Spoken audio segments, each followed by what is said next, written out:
takut mati? Tahu tak kenapa takut mati? Senang saja jawapan dia. Kerana kita banyak tengok cerita hantu. Kan? Kan Dik? Tahu tak? Ada Upin dengan Ipin pula dekat atas. Ya? Okey, bagus. Sekali lagi?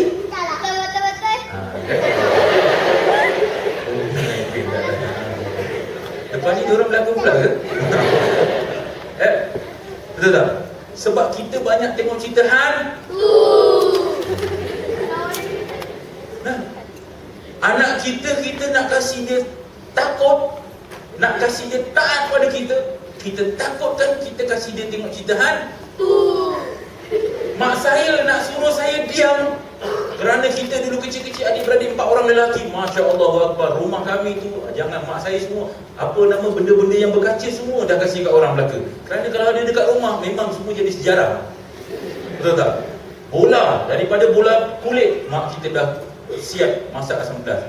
Sampai kepada bola plastik, sampai adik-adik saya semua dah tak boleh main bola, kita ambil apa nama dia, sok khabar, lirik dengan apa nama dia, skostik. Pedepang pecah juga tingkap mak aku. Akhirnya mak kita capai satu solusi. Budak-budak ni tak ada cerita lain, kena buka cerita Suzana juga. Suzana dulu kak, Allahu Akbar, cukup menyeramkan saya. Betul tak? Sikit-sikit Suzana, buat lagi, malam Suzana datang. Suzana dulu menjadikan saya seorang anak yang soleh. Malah apabila saya tidak mau solat, mak saya kata, bagus kau tak nak solat, kau tengok apa jadi dengan Suzana. Allah. Semayang asar pun saya baca kunut juga. Kerana takutkan Suzana. Akhirnya capai kepada satu tahap takut yang berbeza yang hendak kita tanamkan dalam diri anak-anak kita. Kita nak suruh anak-anak kita takutkan Allah. Akhirnya anak-anak kita takutkan makhluk yang bernama hantu. Tetapi betul. Tetapi itulah jalan yang paling ringkas yang boleh difikir oleh seorang ibu dan ayah untuk menjadikan anaknya itu lebih diam. Betul tak? Bising-bising buka cerita hantu. Tengok tu hantu. Kita pula hantu Melayu ni, saya rasa satu dunia pun tidak boleh jadi kreatif daripada orang Melayu menciptakan hantu. Baik kepala dia tercabut, kepala tercabut, satu nama. Tangan sebelah kanan tercabut, satu nama lain. Badan ke bawah masuk, lain nama dia. Sini masuk, tinggal perut saja, lain namanya. Bolong sini, lain namanya lagi. Matanya terkeluar, lain namanya lagi. Betul tak? Giginya tarik ke depan, lain namanya kan. Mukanya hitam, mak hitam namanya kan. Kucing lalu dekat sebelah, pocong namanya kan. Betul tak? Mati anak, pontianak kan. Oh, namanya cukup kreatif. Bahkan kita ciptakan ini untuk masukkan ketakutan dalam hati anak-anak kita, supaya mereka itu jadi orang yang taat.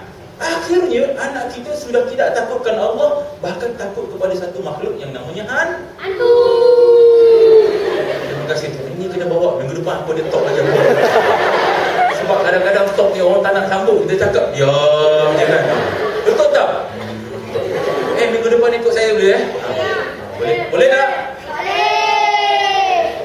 Bayarlah. Ajak pergi tak nak. Dah siap budak ni. Anak pun tak arul. Mata kuitan betul lah. Takut hantu kan? Tak. Alhamdulillah. Tak takut hantu. Akhirnya apa jadi tuan-tuan? Perjalanan mereka ini menuju ke syurga Allah tidak lagi dibayangi oleh benda-benda yang berupa makhluk yang kita tidak tahu akan kedatangan mereka. Kita ini, mereka, jin ada tak? Ada. Tapi kita ini takut lebih daripada dia. Akhirnya kita ini apa bincang pasal mati, dia takut benda-benda tu. Kubur, hantu.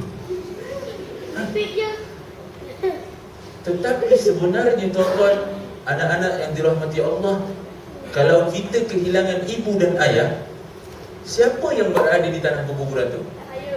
Mak dan juga ayah kita. Ada tak anak-anak yang rasa takut menghantar anak ibunya dan masuk ke dalam liang lahat? Hilang. Kenapa boleh jadi hilang? Kerana kita tahu bahawa sosok tubuh yang sedang diturunkan untuk menghadap Allah itu adalah orang yang kita sayang. Maka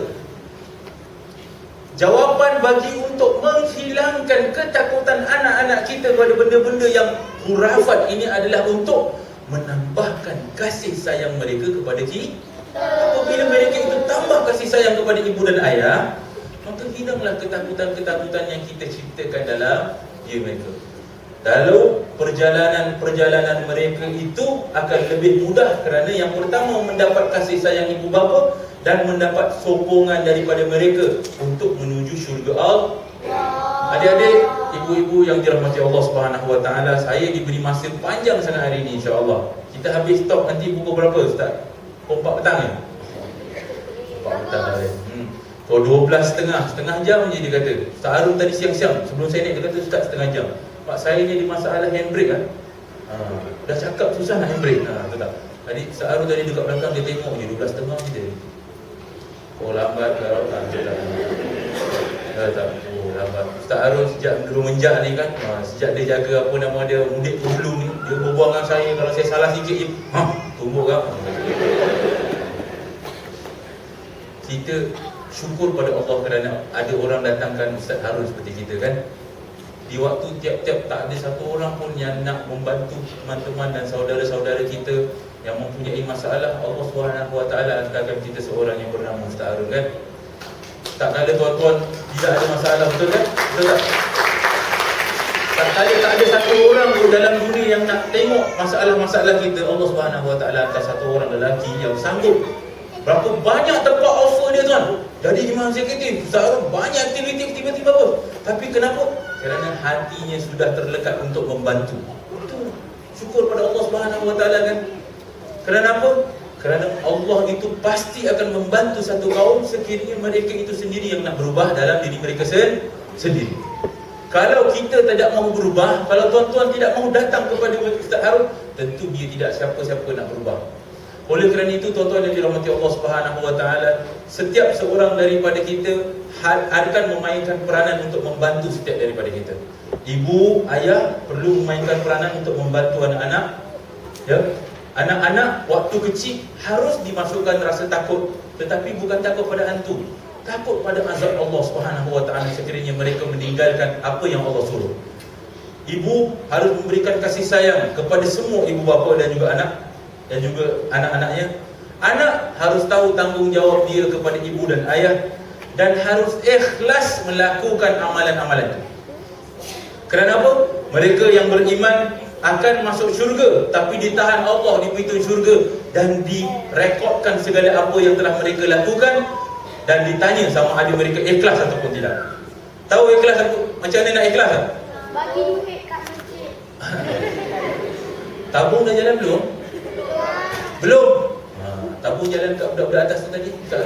Budak-budak pakai jubah ni sudah. Boleh dik? Boleh. Ikhlas. Apa tadi yang cakap? Apa tadi yang cakap? Ikhlas. Ikhlas. Selain daripada mereka membantu, mereka juga mengingatkan saya ya. Dik, boleh buat kerja ikhlas kerana Allah tak? Boleh. Okey, macam inilah. Nanti bulan puasa, anak-anak kita ni tuan-tuan ada malam-malam tak boleh tidur, kan? Menengah dia umur berapa? 15 tahun. Dia tak boleh tidur. Dia pun keluar malam-malam dia keluar. Allah. Tiba-tiba hari itu terjadi terdetik hati nak jadi anak soleh. Ya, selama ni tak. Tiba-tiba malam tu bangun rasa macam nak jadi anak soleh lah. Dia tak. Tiba-tiba. Dia pun ternampak pinggang mangkuk tak tercuci. Dia cuci. Mak tidur, semua tidur. Dia cuci. Habis cuci dia kata, baru pukul 3.30 main tahajud je lah. Main tahajud 400 rakaat Allah. 14 sikit sangat, 400 lah. Baru real kan, tahu tak? 400. Oh Allah. Baru sampai 400, tadi pukul 3 semayang. Baru 3.30. Oh cepat semayang dia.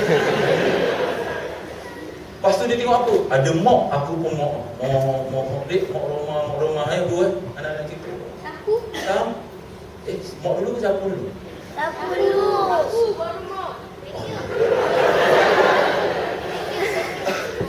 Calon menantu yang baik dah. Mop dulu Ustaz baru mop. Pandai dulu dek, baru ngop. Takut ada tak cicak Betul. Bagus fikir budak ni. Ya, Masya Allah. Apa jadi? Kemudian sampai pukul 5 nak tunggu subuh penat. Dia pun letak mop dekat sebelah dia. Macam gini dia pun duduk tidur. Tidur. Adik kecil bangun nak terkencing. Kecil mop. Darjah 3. Lari terpijak mop. Jatuh. Kedebam. Mop jatuh. Kang. Kat tangan adik. Drama. Mak dia pun bangun daripada